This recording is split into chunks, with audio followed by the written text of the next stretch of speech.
할렐루야. 귀한 찬양 감사합니다. 복음이라고 하는 것은요, 변화를 일으키는 힘을 가지고 있습니다.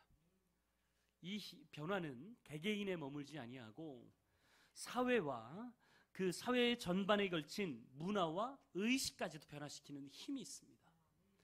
예수님이 활동하시던 당시는 로마가 세계를 지배하고 있던 곳이었습니다. 자, 로마가 세계를 통치하고 있던 이 시대에 가장 중요한 문화는 로마의 문화가 세계 문화라고 해도 과언이 아니죠. 근데 로마 문화 가운데 두드러지게 드러난 문화 중에 하나가 뭐냐면 노예 문화였습니다.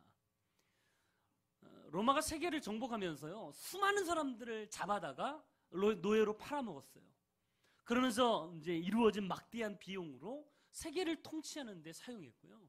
그리고 세계를 통치하면서 많은 사람들이, 얼마나 많은 인력들이 필요했겠어요? 그런 것들이 다 이 노예 제도를 통해서 이루어진 그런 성과라고 해도 과언이 아닙니다. 근데 로마 사람들은요, 사람을 매매하는 이 노예 문화를 굉장히 천시했어요.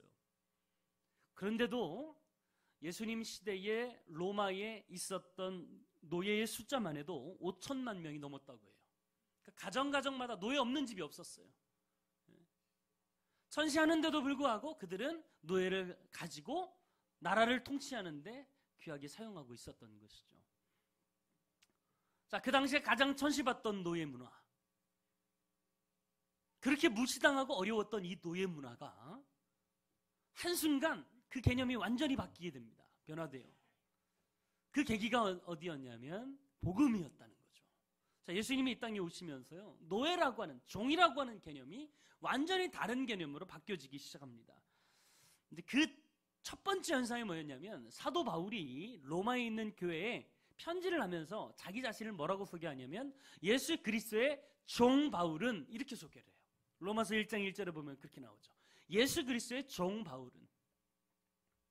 자, 그 당시 로마에 있던 교인들 중에서도 많은 사람들이 자기 집에 노예를 가지고 있었어요. 종을 부리고 있었어요. 그래서 종이 얼마나 나쁘고 어렵고 정말 무시당하는 개념인지를 다 알고 있었습니다. 그런데 사도 바울이, 자기가 존경하고 로마의 교회를 세웠던 이 사도 바울이 자기 자신을 표현하는데 종이라고 표현하다니, 그 당시에 로마 교회의 사람들은 충격이 아닐 수 없었어요. 충격이 아닐 수 없었어요. 자, 그때부터 이 노예라고 하는 개념이, 종이라고 하는 개념이 다른 의미로 쓰임받기 시작합니다. 사실 사도 바울이 종이라고 했을 때 이 종의 헬라어는요, 둘로스입니다. 이 둘로스는 다른 의미가 아니고 완전하게 개인의 자유가 박탈당한 채 일을 해야만 했던 사람들을 둘로스라고 얘기했어요. 그러니까 가장 천시받고 무시당했던 사람들이, 억울한 사람들이 종인데, 그런데 그 당시 이 사도 바울을 통해서 이 둘로스라고 하는 개념이 완전히 바뀌어져서 부정적인 의미는 다 사라진 채 복음을 위해서, 예수님을 위해서 헌신하는 사람들을 종이다라고 표현되는 그런 변화가 시작되기 시작했어요. 그래서 그 당시의 노예 문화의 의미가 완전히 달라진 그런 사건이 일어나게 된 것이죠. 그 후로 수많은 시대를 걸쳐서 지금까지 오면서 복음을 위해 헌신하는 사람들에게 종이라는 칭호가 붙어졌어요. 요즘 목회자들에게도 주의 종이다, 이런 표현들이 많이 이제 하잖아요. 그 의미가, 종의 개념이 복음을 위해서 자신의 자유, 자신의 모든 것을 다 헌신하고 바친 사람들에게 붙여지는 칭호가 되었죠. 여기서 그치지 아니하고 이 종의 개념은 사회 전반에 걸쳐서 퍼지기 시작합니다. 이제는 종이라고 하는 개념이 교회에만 통용되는 단어가 아니었어요. 몇 주 전에 제가 얘기했지만, 지금 이 시대에 통용되는 가장 중요한 리더십의 하나가 뭐였냐면 서번트 리더십이에요. 종의 리더십이에요. 종된 리더십. 지금은 사회, 직장, 기업체나 이런 데에서도요, 리더십 훈련을 하고 임원 훈련을 할 때 가장 빼놓지 않고 하는 훈련이 서번트 리더십이에요. 진정한 리더가 되기 위해서는 섬김이 필요하다. 섬김이 필요하다. 사실 서번트라고 하는 것, 종이라고 하는 개념이 이 예수님 때문에 완전히 뒤바뀐 그런 변화를 경험하게 된 것이죠. 자, 그렇다면 이 종의 개념을 가장 먼저 가르쳐 주신 분이 누굴까요? 사도 바울이 아니라 예수님이세요. 예수님이 이 땅에 섬기러 오셨다고 이야기하셨어요. 종으로 오셔서 실제로 종된 모습으로 이 땅을 사신 분이 바로 예수님인 줄 믿습니다. 자, 오늘 본문에서도 보면 예수님께서 제자들에게 뭐라고 말씀하시냐면 섬기는 자가 되어야 된다. 섬기는 자가 되어야 된다. 참된 제자가 되는 길은 군림하는 자가 아니라 섬겨야 된다라고 이야기하는 거예요. 종이 되어야 진정한 섬김이 이루어질 수 있다고 이야기하고 있는 거죠. 자, 그 당시에 예수님의 제자들 머릿속에는요, 계급사회의 아주 고착적인 관념들이 있었어요. 그래서 많은 사람들이 조금 더 나은 계급에 올라가고 더 윗계급에 올라가서 군림하고 다스리는 그런 위치에 서길 원했는데 예수님은 전혀 다른 방법으로 이야기하시는 거죠. 진정 내 제자가 되기 위해서는 너희들 철저하게 섬겨야 된다. 종이 되어야 된다는 거예요. 종이 되어야 된다.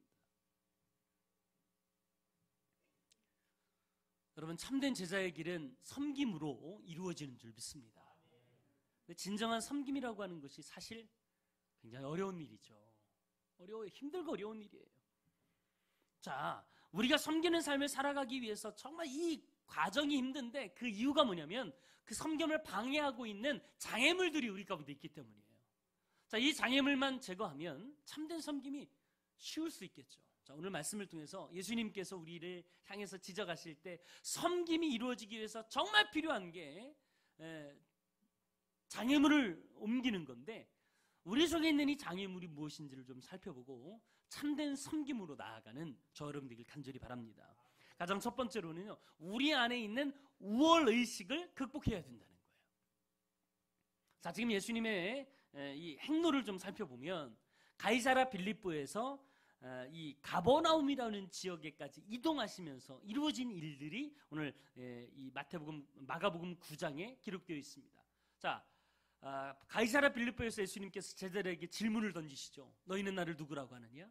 그때 베드로가 주는 그리스도십니다 말씀하세요. 자, 그 말씀을 듣고 예수님은요 너무 기쁘셨어요. 이제 제자들이 이제야 비로소 3년이 지난 이제야 비로소 나를 제대로 바라보고 있구나.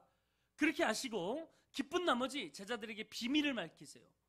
내가 얼마나 고난을 당하고 어려움을 당하고 십자가에 달려 죽어야 되는지를 말씀하셨어요. 자, 그때 예수님께서 거기에서 머물지 않으시고 진정 나를 따르는 길, 예수님을 따르는 길은 나를 부인하고 자기 십자가를 지고 그리고 주님을 쫓아가는 길이다 라는 사실을 이야기해 주셨어요. 이게 내 각오만으로 되는 것이 아니기 때문에 예수님은 자기의 영광을 드러내 보이세요. 십자가를 지고 가는 길이 힘들고 어려운 길이기 때문에 아무리 힘들고 어려워도 주님의 영광을 바라보면 이 힘들고 어려운 일들을 극복하겠지, 그런 마음으로 예수님께서는 자신 이 육신 속에 감춰주었던 모든 영광들을 일시에 변화산에서 보여주시죠. 그리고 나서 예수님은 가버나움으로 내려가고 계셨어요. 자, 그 와중에도 예수님께서는 늘 한 가지를 생각하셨어요. 그게 뭐였냐면 30절, 31절에 나와 있습니다. 자, 같이 한번 읽어보겠습니다. 오늘 읽을 말씀 30절, 31절 시작.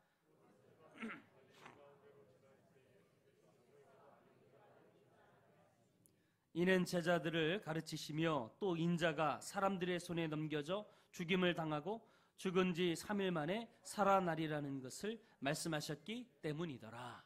할렐루야. 그러니까 예수님은 지금 예수님의 머릿속에는 온통 십자가와 이 부활밖에 없었다는 거죠. 이것만 생각하고 지금 가고 계셨던 그 와중에 제자들은요 전혀 다른 생각을 하고 있었다는 거죠. 자, 32절을 보세요. 그러나 제자들은 이 말씀을 깨닫지 못하고 묻기도 두려워하더라. 도대체 예수님이 무슨 말씀을 하시는지 왜 깨닫지 못할까요? 제자들 마음은 달랐다는 거예요. 예수님과 함께 빨리 로마를 정복하고 다스리는 위치에 올라가야 우리가 편할 텐데, 뭔가 한 자리를 찾아야 될 텐데, 이런 마음을 가지고 있는데 예수님이 말씀하시는 십자가와 고난과 부활이 머릿속에 들어오겠어요? 귀에 들어오겠습니까? 전혀 생각이 안 되는 거예요. 깨닫지 못하는 거예요.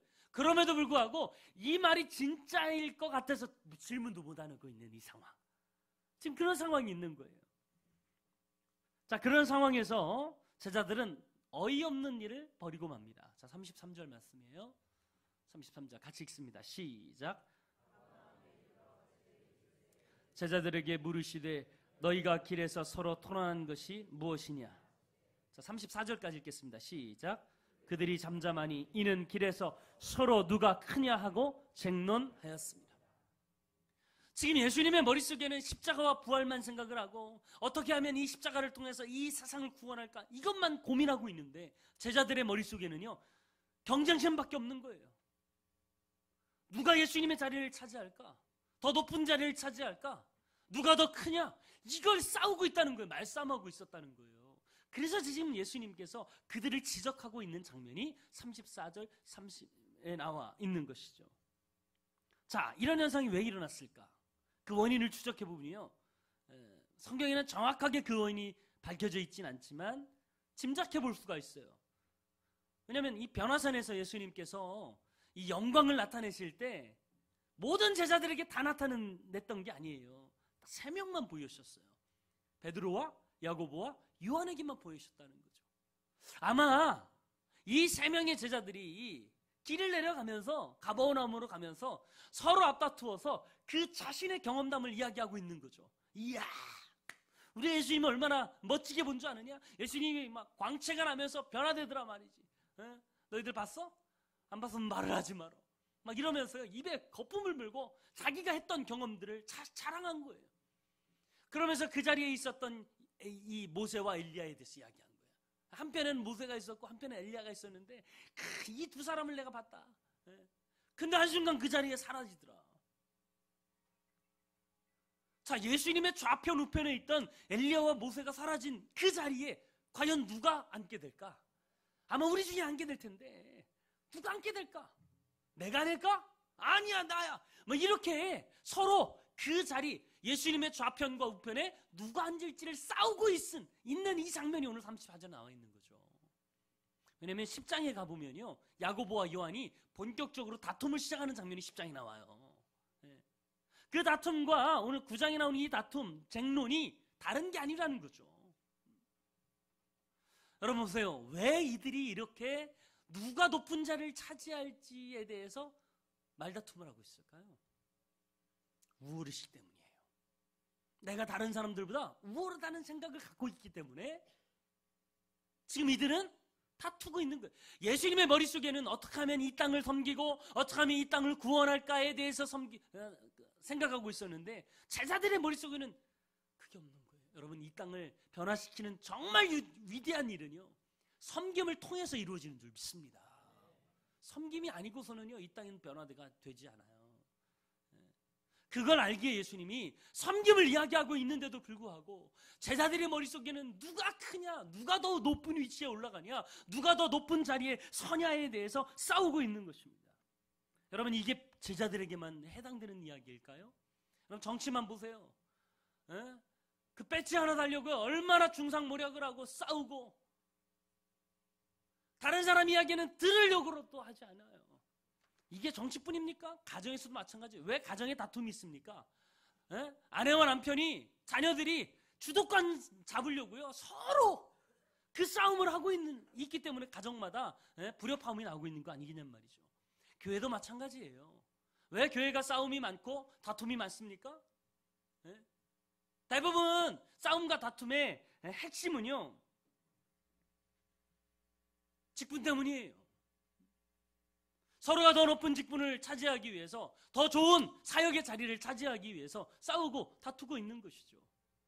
여러분 직분이라고 하는 것 이게 여러분 내 자신이 우월하다는 걸 드러내기 위해서 하는 게 아니잖아요. 진심 어린 섬김의 자리가 그것인데도 불구하고 이제 그게 권력의 형태로 변화되고 말았다는 거죠. 이뿐 아니죠. 교회에서 체험하는 영적인 체험도 마찬가지예요. 영적인 체험도 방언을 했습니다. 뭐 더 깊은 은혜를 체험했습니다. 그러면 그 은혜를 체험한 건 그 체험을 통해서 더 연약하고 어려운 사람들을 섬기라고 하나님이 주신 은혜지.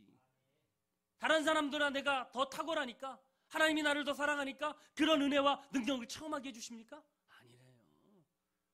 더 섬기고 더 사랑하라고 주님이 주신 은혜이고 체험인 줄 믿습니다. 오늘 본문에 등장하는 제자들도 마찬가지였어요. 자, 변화산에서 경험한 이 놀라운 이 영광의 체험, 이건요 그들만 특별하다고 하나님께서 3명만 따로 뽑아서 해주신 게 아니에요. 제자들 중에 가장 고난당하고 어려움 당했던 제자들이 이 3명이에요.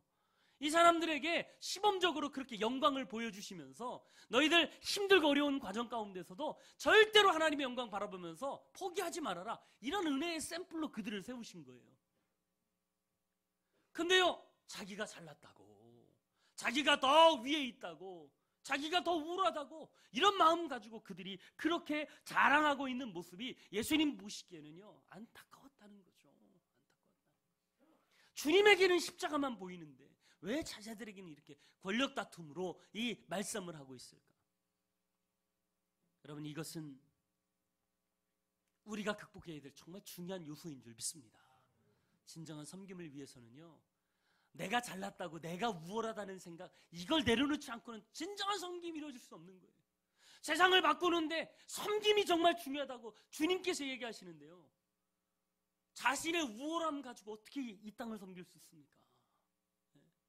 평양 대부흥이 일어났을 때에 그 선교사가요, 어떤 설교에서 그렇게 뒤집어졌냐면, 여러분 죄송합니다, 제가 여러분을 섬긴다고 하면서 여러분을 미개한 민족으로, 정말 낮은 사람으로 보고 여러분을 대해왔습니다, 너무 잘못했습니다 하면서요, 이 선교사님이 가슴을 치면서 통곡하면서 회개하니까 그 회개가요 평양 시내를 다 뒤엎기 시작해요. 사람들마다 내가 잘못했습니다, 내가 내 죄를 회개합니다 그러면서요 이 회개 운동이 한국을 뒤바꾼 줄 믿습니다. 마찬가지예요. 섬김이 세상을 변화시키는 도구가 될 수 있다는 거예요. 이 섬김을 방해하는 이 우월의식, 이걸 내려놔야 될 줄 믿습니다. 자, 그러면 어떻게 하면 우리의 안에 있는 이 우월의식을 내려놓을 수 있을까? 예수님 생각하면 되는 거예요. 예수님 생각하면. 자, 빌립보서 2장 5절 말씀이에요. 너희 안에 이 마음을 품으라. 곧 그리스도 예수의 마음이니. 예수님 마음을 품기만 하면 우리가 우리의 우월의식을 바꿀 수 있는 거예요. 자, 예수님 보세요. 예수님은요 하나님이셨어요. 하늘 보좌 버리시고 이 땅에 가장 낮고 천한 자리에 오셨어요. 우리를 위해서 모진 고난과 수모를 당하셨어요. 그리고 십자가에 달려 죽으셨어요. 우리가 뭐길래 하나님 앞에서, 예수님 앞에서 우리가 잘났다고, 우리가 우월하다고 주님 앞에서 무엇을 내놓겠냔 말이죠. 이걸 생각하지 아니하고 어떻게 섬김이 될 수 있냐는 얘기예요. 예수님도 이 땅에 오셔서 그렇게 열심히 제자들의 발을 닦아주시면서 섬김의 자리에서 열심을 다하셨는데, 어떻게 그런 예수님을 바라보는 우리가 우리 자신을 드러내고 우리 자신이 우월하다고 생각하면서 사람들을 대할 수 있냐는 이야기죠. 여러분, 우리가 철저하게 내 자신을 내려놓는 만큼 주님께 진정으로 쓰임받게 될 줄 믿습니다. 진정한 섬김은 내 자신이 우월하다는 이 생각을 내려놓을 때 가능한 거예요. 하나님, 내 속에 있는 이 쓸데없는 우월의식, 이거 버리고 살아가게 하여 주옵소서. 기도하는 저 여러분 되길 간절히 바랍니다. 두 번째로는요, 이기주의를 극복해야 됩니다. 자, 사람들이 섬기면서도요, 왜 진정한 섬김이 되지 않느냐면 내 욕심 때문이에요. 사람들은 섬기면서도요 다른 의도가 있어요. 다른 의도가. 교회를 하면서도 이 교회를 하는 것 때문에 내 자신을 사람들이 알아주겠지. 잘못된 의도가 있으니까 결국은 진정한 섬김이 되지 않는 것입니다.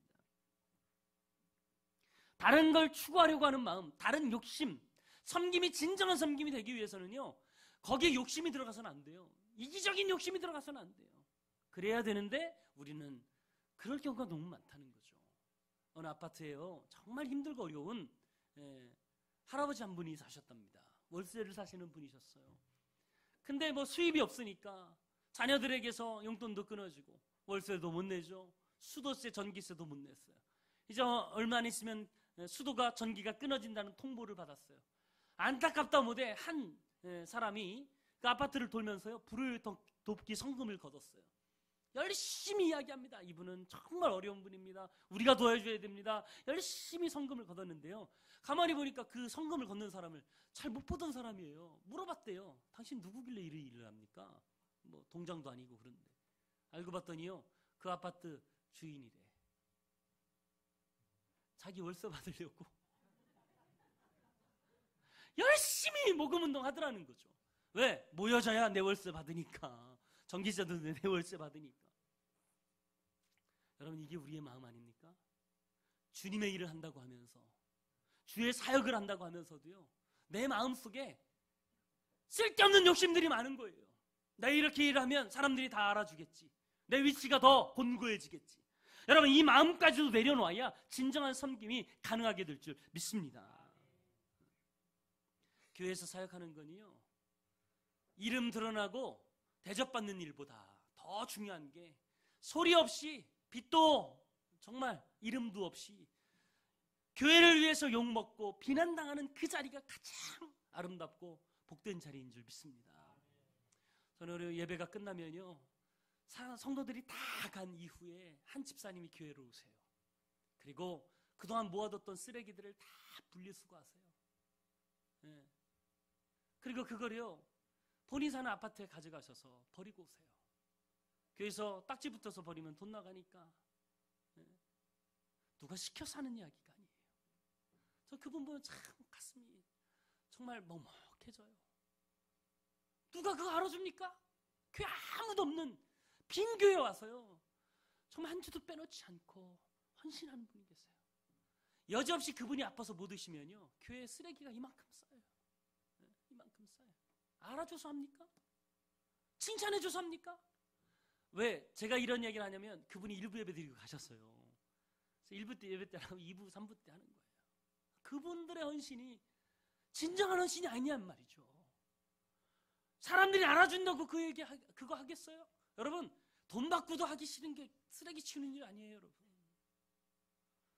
주차봉사 하시는 분들 보면 참 가슴이 아파요. 네. 우리 교인들 좀 어떻게 하면 좀 잘 되려고 그렇게 하는데도요, 그것 조금 못 기다려주고 빵빵거리고 막 삿대질하고 욕하는 사람들이 얼마나 많이 있어요. 요즘 젊은 사람들이 더 하잖아요. 그런데도 불구하고 꿋꿋하게 그것을 견뎌내는 이분들 보면 참 얼마나 아름다운지 몰라요. 여러분, 내 자신의 영광을 받는 거, 내 이름 드러내는 것보다 낮은 자리에서 헌신하고 정말 열심히 일하는 이분들이 진정한 섬김의 자리인 줄 믿습니다. 다른 사람 알아주지 않아도, 내 이익이 없어도, 내 위치가 공고히 서지 않아도 정말 낮은 자리에서 열심히 헌신을 다하는 이분들 때문에 주님의 영광이 드러나는 줄 믿습니다. 오늘 본문 속에서도 여러분, 이 제자들의 마음속에도요, 자신만을 생각하는 이기심들이 있었다는 거죠. 이 이기심을 내려놓으라고 오늘 성경은 이야기하고 있는 거예요. 자, 그러면서 35절에 뭐라고 이야기하십니까? 35절 같이 읽겠습니다. 시작. 예수께서 앉으사 12제자를 불러서 이르시되, 누구든지 첫째가 되고자 하면 무사람의 끝이 되며 무사람을 섬기는 자가 되어야 하리라. 할렐루야. 섬기는 자가 되어야 된다. 그러면서 말로만 하지 않으시고 시청각 교육을 위해서 어린아이 한 명을 그 가운데 세우세요. 그리고 그 아이를 모델로 해서 이렇게 이야기하세요. 자, 36절 37절입니다.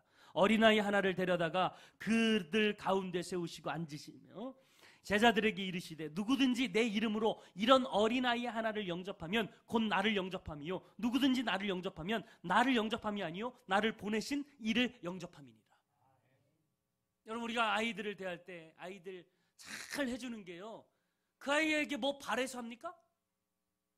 오늘 제 사무실에 이제 2부 예배 끝나고 잠깐 사무실에 이렇게 있는데, 누가 영접실에 와서 막 욱적욱적 하더라고요. 나가보니까 지난주에 돌잔치 했던 하민이가 이제 막 아장아장 걸어다니면서 글로 온 거예요. 왜 왔겠어요? 사탕 달라는 거죠. 제 사무실에 유치부 애들 주려고 그 우유 사탕 뭐 이런 거 해놨거든요. 그래서 얼른 까서 입에 넣어줬어요. 그런다고 걔가 뭐 저한테 인사를 해요. 뭐 저한테 선물을 사줘요. 아이들에게 잘해주는 거는요, 대가를 바라지 않고 하는 거예요. 여러분, 진정한 섬김은 우리가 아이들을 하듯이 대가 없이, 내 이기적인 욕심 없이 그냥 섬겨야 이게 진짜 섬김이라는 거예요. 예수님이 그걸 우리에게 알려주고 계신 줄 믿습니다. 여러분, 사실 종이라고 하는 게 그런 존재 아닙니까? 종이 열심히 일한다고 누군가 칭찬해 줍니까? 종이 열심히 일하는 건 당연한 일이에요. 못하면 욕을 먹는 거고요. 우리가 진정 주님 앞에 종이라면, 내가 하나님 앞에 일을 한다고 해서 주님께 칭찬을 받고 뭔가 대가를 받고 축복을 받아서 하나님 앞에 일하는 게 아니잖아요. 종이라면 종으로서 일하면 되는 거예요. 그럴 때 하나님이 우리를 통해서 영광 받으실 줄 믿습니다.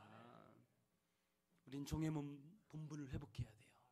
혹시 누군가 알아주지 않아도, 누군가 대접해 주시고 칭찬해 주지 않아도 이 은혜가, 하나님이 주신 이 은혜가 감사해서 그냥 감격해서 대가 없이 그렇게 열심히 사역하는 저 여러분이 될 때 우리 안에 진정한 섬김으로 세상을 변화시키는 놀라운 축복이 우리 가운데 있게 될 줄 믿습니다. 마지막으로 세 번째로는요, 이 경쟁의식, 파벌의식을 극복해야 된다는 거예요. 자, 섬김이 참되려면 이 경쟁의식이 없어야 돼요. 쓸데없이 경쟁하면서 이렇게 사역하면요, 대부분 그 경쟁 때문에 누군가는 상처를 받게 돼 있어요. 여러분, 주의 일에는요, 네 편 내 편이 없어요. 우리 편이에요. 우리 편이에요.